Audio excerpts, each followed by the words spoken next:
नमस्कार सर्वांना. तुम्ही जर लाडकी बहीण योजनेची केवायसी जर केलेली नसेल तर केवायसी पटापट करायची आहे. तुम्हाला 30 नोव्हेंबरची लास्ट डेट तुम्हाला दिलेली आहे केवायसी करण्यासाठीची, जी की केवायसी करणं खूप जास्त इम्पॉर्टंट आहे. जर तुम्ही केवायसी केली नाही तर तुमचे 1500 1,500 रुपये जे तुमच्या अकाउंटला येतात शासनामार्फत ते तुमचे बंद होऊ शकतात. तर तुम्हाला खूप जास्त सोपी पद्धत आहे. तुम्ही घर बसल्या ही केवायसी इथे करू शकता.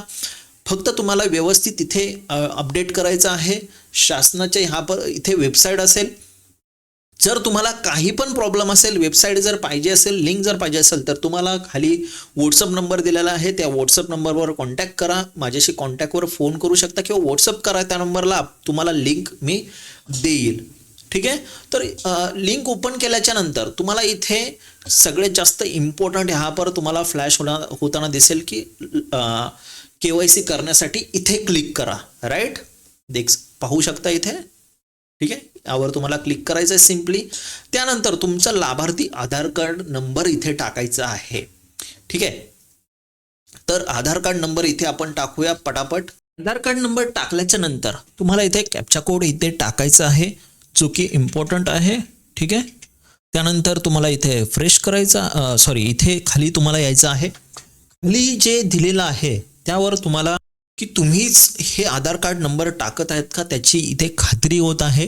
तर इथे तुम्हाला इथे क्लिक करायचं, मी सहमत आहे यावर तुम्हाला क्लिक करायचं आणि OTP पाठवा यावर जायचं आहे बस. त्यानंतर तुम्हाला इथे OTP टाकण्यासाठी येईल. एक 5-10 मिनिटं वेळ इथे लागू शकतो तुम्हाला OTP येण्यासाठी. त्यानंतर तुम्हाला इथे OTP टाकायचा आहे. तर OTP आपण इथे टाकूया. इथे आपण OTP टाकून घेतला आहे. वेबसाईटला काहीतरी एरर असल्यामुळे तिथे बंद होती वेबसाईट. पण त्यानंतर तुम्हाला करायचे आहे की OTP टाकल्याच्या नंतर तुम्हाला नेक्स्ट पेज येईल.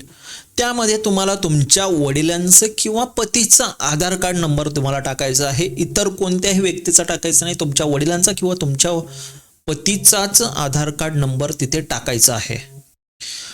तुम्ही तिथे टाकल्यानंतर परत तुमच्या वडिलांच्या किंवा तुमच्या पतीच्या फोनवर जो रजिस्टर्ड नंबर असेल, जो तुम्ही आधार कार्डला जो लिंक नंबर असेल त्यावर तुमचा OTP जाईल. तो OTP टाकल्याच्या नंतर तुम्हाला फक्त सबमिट करायचं आहे. आणि सबमिट केल्याच्या नंतर मग गव्हर्नमेंट चेक करेल, म्हणजे सरकार चेक करेल की हे अपात्र आहे की पात्र आहे. ठीक आहे. जर काही नवीन अपडेट आली तर नक्कीच तुम्हाला मी सांगेल. तर ज्यांनी पण सबस्क्राईब नाही केलं, सबस्क्राईब नक्की करा आणि लाईक नक्की करा आपल्या व्हिडिओला.